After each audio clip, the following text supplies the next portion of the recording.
The envelope sat on the kitchen counter like an accusation. Elena Vasquez stared at it, her hands still wet from washing breakfast dishes.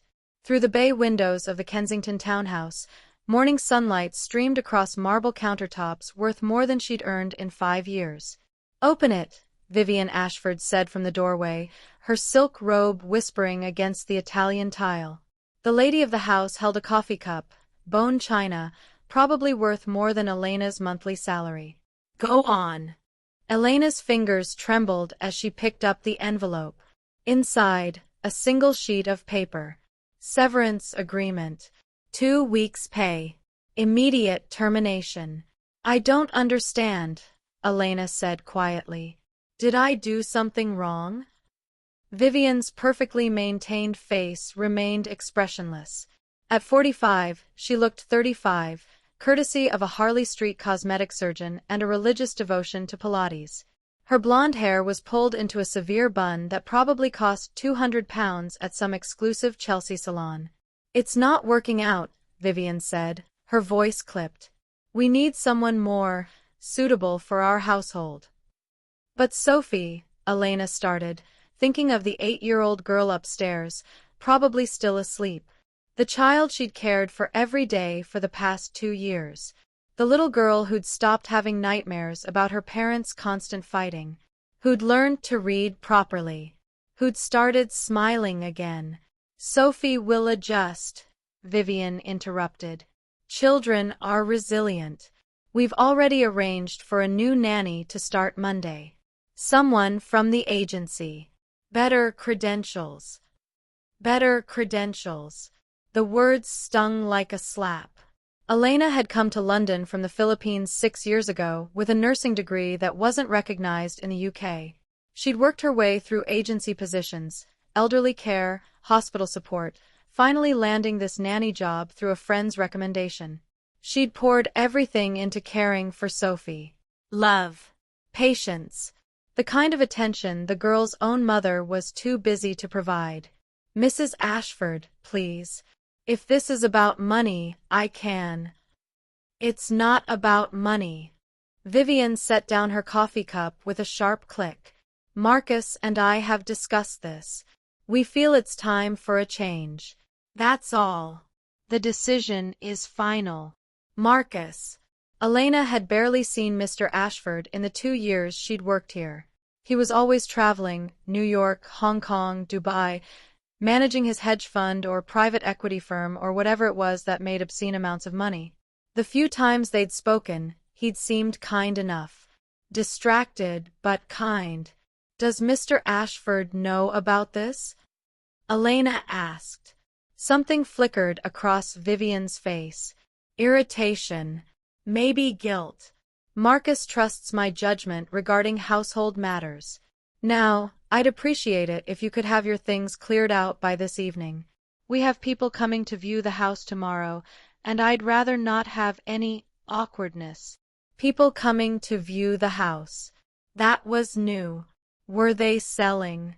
Elena wanted to argue, to demand a real reason, to ask why, after 2 years of dedication, she was being dismissed like a piece of unwanted furniture. But she knew why. She'd always known. She was the help. Replaceable. Invisible except when needed. "I'd like to say goodbye to Sophie," Elena said, her voice barely above a whisper. "I don't think that's a good idea. It'll only upset her. Children need clean breaks." Vivian's tone softened slightly. "You've been good with her, Elena. Truly. But this is what's best for everyone." Best for everyone. Translation. Best for Vivian. Elena folded the termination letter carefully and placed it in her apron pocket. "May I ask one thing?" Vivian sighed. "What?" "Will you tell Sophie I said goodbye? That I'll miss her." For a moment, Vivian's expression wavered. Then it hardened again. "Of course. Now, I have a Pilates class at 10. Please make sure you're gone before I return." She left, her designer slippers silent on the expensive floors. Elena stood alone in the kitchen she'd cleaned 1,000 times. The kitchen where she'd made Sophie's favorite pancakes every Saturday. Where they'd done homework together at the breakfast bar. Where Sophie had cried about her parents' arguments and Elena had held her, promising everything would be okay. She climbed the stairs to the 3rd floor, the staff quarters. Her room was small but comfortable. A single bed. A dresser. A window overlooking the neighbor's garden. On the nightstand sat a framed photo, Sophie grinning gap-toothed, holding up a drawing she'd made. To Elena, the best nanny ever. Elena packed mechanically. Clothes. Toiletries. Books. The photo went into her bag last, wrapped in a scarf. She was almost finished when she heard the soft knock. Elena! Sophie stood in the doorway, still in her pajamas, her dark hair tangled from sleep. She looked so small. So confused. Why are you packing? Elena's throat tightened. She knelt down to Sophie's level. I have to go away for a while, sweetheart. Where? Somewhere else. But I wanted to tell you. Her voice cracked. I wanted to tell you how special you are. How proud I am of you. How much I... Did Mummy fire you? The directness of children. Elena couldn't lie to her. Yes. Because of me? No. Elena grabbed Sophie's hands. Never because of you. You're wonderful. Perfect. It's grown-up things. Complicated things. Sophie's eyes filled with tears. I don't want you to go. I know. I don't want to go either. They held each other for a long moment. Elena memorized the feeling, this little girl's trust, her warmth, her heartbeat against her shoulder. Sophie! Vivian's voice from downstairs. Breakfast. Sophie pulled back, wiping her eyes. Will you come back? Elena wanted to say yes, wanted to promise, but she'd learned early that false hope was crueler than hard truth. I don't know, sweetheart, but I'll always remember you. Sophie nodded, trying to be brave. Then she turned and ran downstairs. Elena finished packing. She left her key on the dresser. She walked down the back stairs, the servants' stairs, and out through the service entrance. She didn't look back. 3 weeks later, Marcus Ashford sat in his study at 2 a.m., jet-lagged from Hong Kong and unable to sleep. The house was silent. Vivian was in their bedroom, probably asleep with her eye mask and earplugs. Sophie was at her grandmother's for the week. He should be reviewing the Shanghai merger documents. Instead, he found himself staring at the family photo on his desk. Himself, Vivian, Sophie at the beach last summer. They looked happy. The photo lied. His marriage was dying. Had been dying for years. They both knew it. Vivian wanted his money and social status. He wasn't sure anymore. Peace, maybe. Some semblance of family for Sophie's sake. His laptop chimed. Email from his accountant about household expenses. Marcus opened the attachment and started scrolling. Then he stopped. Nanny severance payment. 3 weeks ago. He hadn't authorized that. Marcus pulled up the household staff records. Elena Vasquez. Excellent references. Sophie adored her. He'd barely interacted with her. His fault, too busy building empires, but the few times they'd spoken, she'd seemed intelligent, dedicated, genuinely caring. He picked up his phone and called Vivian's mobile. Voicemail. He tried the house phone. It rang in the bedroom above. Marcus climbed the stairs and knocked. Vivian. What? Her voice was sharp with sleep. Why did we let Elena go? Silence. Then, I told you about that. Weeks ago. No, you didn't. Marcus, it's 2 in the morning. Vivian. Open the door. More silence. Then locks clicking. The door opened. Vivian stood there in silk pajamas, her face mask pushed up on her forehead, looking annoyed. "You never told me," Marcus said evenly. "I would have remembered. Sophie loved Elena. Sophie will adjust. Children are resilient." "That's not an answer. Why did you fire her?" Vivian's jaw tightened.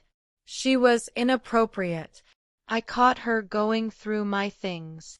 Marcus studied his wife's face. After 15 years of marriage, he could read her tells. The slight twitch of her left eye when she lied. The way her fingers curled. "You're lying." "Excuse me. You fired her for no reason, didn't you? Or some petty reason you don't want to admit?" "I don't have to justify household decisions to you, Marcus. You're never here anyway. You have no idea what goes on in this house." That stung because it was partially true. But something felt wrong about this. "Where's the nanny cam footage?" Marcus asked suddenly. Vivian went very still. "What?" "The security cameras. We have them in the nursery, the playroom. They record to the cloud. I set them up 2 years ago, remember? After that burglary scare." He'd forgotten about them entirely until this moment. He traveled so much, dealt with so many security systems for the company, that the home system had slipped his mind completely. "Those haven't worked in months," Vivian said quickly. "The subscription renews automatically. I pay it through the corporate account." Marcus pulled out his phone, opening the security app. "Let's check." "Marcus, this is ridiculous. It's 3 in the morning and you're interrogating me about a nanny." But he was already logging in. The app loaded. 12 cameras throughout the house. All active. All recording to cloud storage with 90 days of archived footage. "Ha," Marcus said softly. "They seem to be working fine." Vivian's face had gone pale. Marcus scrolled back through the footage. 3 weeks ago. The day Elena was terminated. He found the kitchen camera. Pressed play. The footage was silent, but he could see everything. Elena receiving the envelope. Vivian's cold expression. Elena's obvious confusion and distress. The entire conversation played out in grainy surveillance video. He watched it twice. Then he scrolled back further. Days. Weeks. Watching Elena with Sophie. Reading together. Helping with homework. Making meals. Playing in the garden. The care was evident in every frame. The love unmistakable. He found footage from arguments. Him and Vivian, voices raised while Elena quietly led Sophie away to shield her from the conflict. Vivian screaming at household staff while Elena cleaned up broken dishes. Sophie crying after Vivian canceled another promised outing, Elena comforting her. Marcus scrolled back 2 months. A dinner party. Vivian entertaining her friends. Elena passing through the frame with Sophie, heading upstairs to bed. One of Vivian's friends, Catherine, the gallery owner, making some comment. Vivian laughing. He couldn't hear what was said, but he saw Elena's face. The flash of hurt before she schooled her expression back to neutral. He kept watching. Found more moments. Vivian's casual cruelties. Her dismissiveness. The way she treated Elena like furniture. Then he found it. The real reason. 2 months ago. Evening. Marcus had been in Singapore.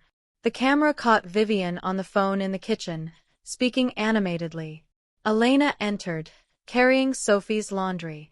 She clearly wasn't trying to eavesdrop. She started loading the washing machine, her back to Vivian.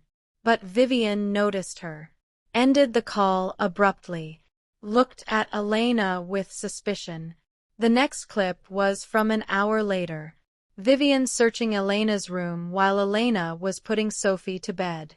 Marcus's jaw clenched. The violation of privacy. The paranoia. He scrolled forward, found more footage of Vivian going through Elena's belongings over subsequent weeks. Elena never knew, never suspected her employer was invading her privacy, looking for, what? Evidence of some imagined crime? The pattern became clear. Vivian had convinced herself Elena was a threat. Maybe she'd overheard something she shouldn't have. Maybe Vivian was having an affair and feared Elena knew. Maybe it was simple cruelty. Vivian resented that Sophie preferred the nanny to her own mother. Whatever the reason, Elena had been fired not for cause, but for Vivian's paranoia. Marcus closed the app and looked at his wife. Who were you on the phone with? The call that made you suspicious of Elena? Vivian's face hardened. That's none of your business. Everything about this household is my business. I pay for it. How dare you? Answer the question, Vivian. She stared at him, defiant. Then something shifted in her expression. Calculation. Fine. It was David. David, Marcus's business partner. The man who'd been his best friend since university. Who'd been to their wedding. Who was Sophie's godfather. Understanding crashed over Marcus like a wave. How long? His voice was very quiet. Marcus. How long? Vivian lifted her chin. Does it matter? Yes. A year. Maybe longer. I don't know. Does it matter? You're never here. You barely notice I exist unless there's some social function you need me for. Marcus absorbed this. Oddly, he felt no rage. Just a cold, clear understanding that his marriage had been dead longer than he'd realized. They'd both just been going through the motions. And Elena figured it out, he said slowly. That's why you fired her. She knew. She was listening to a private conversation. She was doing laundry in her own workspace. You were careless. Marcus stood. Pack a bag. I want you out of the house by morning. Vivian laughed, sharp and bitter. You can't throw me out. This is my home. It's my home. My name on the deed. And right now, I don't want you here. He walked to the door, then paused. I'll have my lawyer contact you about separation terms. You'll be treated fairly. But I want you gone. You're overreacting. So I had an affair. You're hardly. I don't care about David, Marcus interrupted. Honestly, that's between you and him. I care that you fired a good, decent woman who cared for our daughter because she inconvenienced you. I care that you violated her privacy. I care that you lied about it. He left, closing the door on her protests. Back in his study, Marcus pulled up Elena's file. He had her mobile number from the emergency contact list. Too late to call. But not too late to find her. He started typing an email to his lawyer. Then stopped. An email wasn't enough. This required something more. Marcus picked up his phone and made a call. Elena lived in a flat share in Stratford with 3 other Filipino domestic workers. Tiny, cramped, but affordable on her unemployment benefits while she searched for a new position. The agencies weren't hopeful. Fired without reference was a death sentence in domestic work. Families wanted guarantees. Elena had none. She was making tea in the shared kitchen when her phone rang. Unknown number. Hello. Miss Vasquez? This is Marcus Ashford. Elena nearly dropped the phone. Mr. Ashford?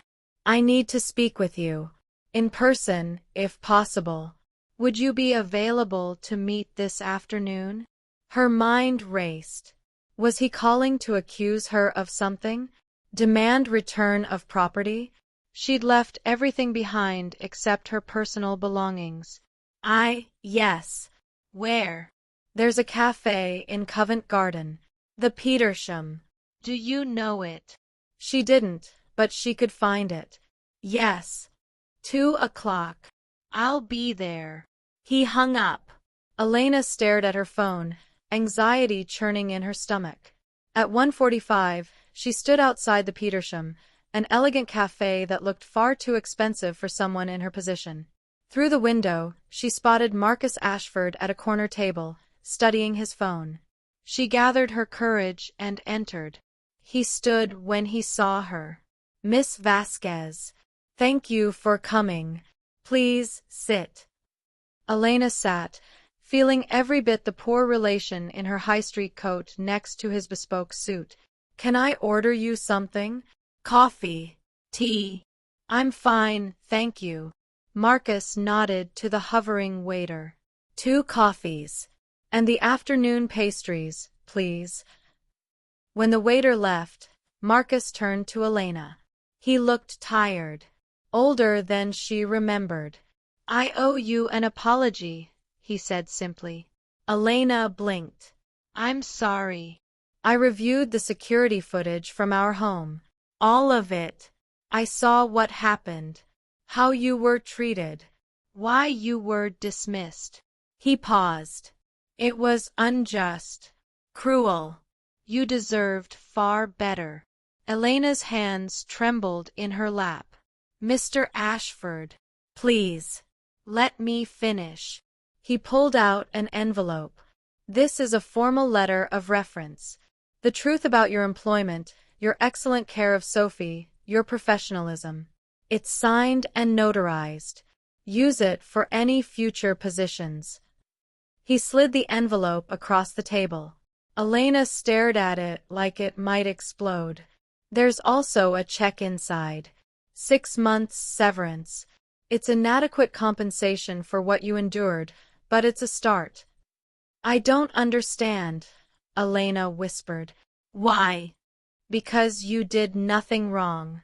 Because my wife, my soon-to-be ex-wife, fired you to cover her own indiscretions. Because you cared for my daughter when I was too absent to notice." His voice cracked slightly. "Because someone should acknowledge what you gave to our family." The coffee arrived. Elena couldn't touch it. Tears were streaming down her face. "Sophie asks about you every day," Marcus continued quietly. "My mother says she cries at night, draws pictures of you, asks when you're coming back." Elena covered her mouth, sobbing.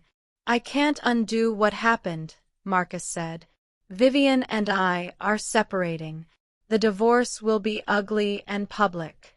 I'm selling the London house. My mother will take primary care of Sophie while I sort out custody arrangements." He pulled out his business card, wrote something on the back. "This is my personal mobile. And this," he wrote another number, "is my mother's house in Gloucestershire. She's going to need help with Sophie. A nanny. Someone Sophie already trusts." Elena looked up sharply. "I'm offering you the position," Marcus said. "Better pay. Better terms. A proper contract.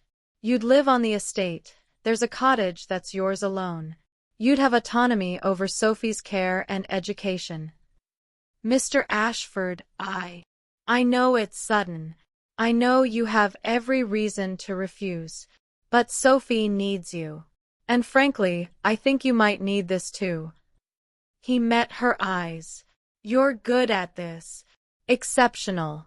Sophie flourished under your care. I was too blind to see it before, but I see it now." Elena couldn't speak. The weight of the past 3 weeks, the rejection, the uncertainty, the fear, suddenly lifted. "Think about it," Marcus said. "Take your time. Call me when you decide." He stood, placed cash on the table for the bill, and left. Elena sat alone, clutching the envelope. Inside, she found a glowing reference letter and a check for £30,000. She thought about Sophie, about the cottage in the countryside, about a fresh start. She pulled out her phone and dialed the number Marcus had written. He answered on the second ring. "Mr. Ashford? This is Elena. My answer is yes." 6 months later, Elena stood in the garden of Ashford House in Gloucestershire, watching Sophie play with the estate's dogs. The girl was laughing, truly laughing, in a way Elena hadn't seen in London. The cottage Marcus had provided was beautiful. 2 bedrooms, a real kitchen, a garden of her own. For the first time in 6 years in England, Elena had a home, not just a room. Her contract guaranteed fair wages, regular hours, and respect. Marcus's mother, Catherine Ashford, was kind and appreciative. She treated Elena as a valued professional, not a servant. Sophie was thriving. She'd stopped having nightmares, started doing better in school, smiled more. And Elena was healing. The scandal had been spectacular, as Marcus predicted. Vivian's affair with David made the tabloids. The divorce was vicious. Vivian fought for the house, the money, custody. She lost on all counts. Marcus kept everything. The court granted him primary custody of Sophie, with Vivian's visitation strictly supervised after evidence emerged of her neglect. The evidence included testimony from Elena about Sophie's emotional state under Vivian's care. The security footage that showed Vivian's treatment of household staff. Character witnesses who spoke to Vivian's priorities, parties over parenting, status over substance. Elena had been nervous about testifying, but Marcus's lawyer had been clear. Tell the truth. That's all we need. The truth had been enough. Vivian now lived in a Kensington flat, funded by her divorce settlement. Sophie saw her twice a month under supervision. The visits were awkward, performative. Sophie was polite but distant. The real blow came when the gallery that had employed Vivian as a consultant quietly let her go. Turns out her position had been courtesy of her husband's donations. Without Marcus's money, she had no value to them. She'd been replaced. Just like Elena had been. The difference was that Elena had been fired unjustly and landed on her feet through merit. Vivian had been exposed for what she was and discovered that without her husband's wealth and status, she had nothing of her own. Elena's phone buzzed. Text from Marcus. Sophie's birthday party next weekend. My mother wants to do it at the house. Thoughts? Elena smiled and typed back. Sophie would love that. Garden party. Perfect. You're the best, Elena. Thank you. She pocketed her phone and called to Sophie. Time to come in, sweetheart. Homework before dinner. Sophie ran over, grass-stained and glowing. Can we do math together? Of course. They walked back to the cottage hand in hand. Inside, Elena had created a small study space for Sophie. Books, art supplies, a comfortable chair by the window. As Sophie settled in with her workbook, Elena started preparing dinner. Simple, comfortable, home. She thought about the kitchen in Kensington, the marble counters, the expensive appliances, the cold, perfect beauty of it. She'd trade none of this for that. Not the cottage, not the garden, not Sophie's laughter. The doorbell rang. Elena opened it to find Marcus standing there, still in his business suit. Mr. Ashford, we weren't expecting you until Friday. I know. Finished early. Thought I'd surprise Sophie. He smiled tiredly. Is she? Doing homework in the study. Perfect. He paused. Elena, do you have a moment? Of course. They stepped into the small sitting room. Marcus looked around the cottage. Elena's books on the shelves, photos of her family in the Philippines on the mantel, Sophie's drawings on the refrigerator. You've made this a real home, he said quietly. I've tried. You've succeeded. He sat down heavily. I got the final divorce papers today. It's done. How do you feel? He considered. Relieved. Sad for what it could have been. Mostly grateful I found out when I did, before more damage was done to Sophie. She's doing well, Elena offered. Because of you. Marcus met her eyes. I mean that. You saved her, Elena. When I was too busy building empires to notice my own daughter was drowning, you were there. That's my job. It's more than a job. You love her. That's not something I can put in a contract or pay you for. It's just who you are.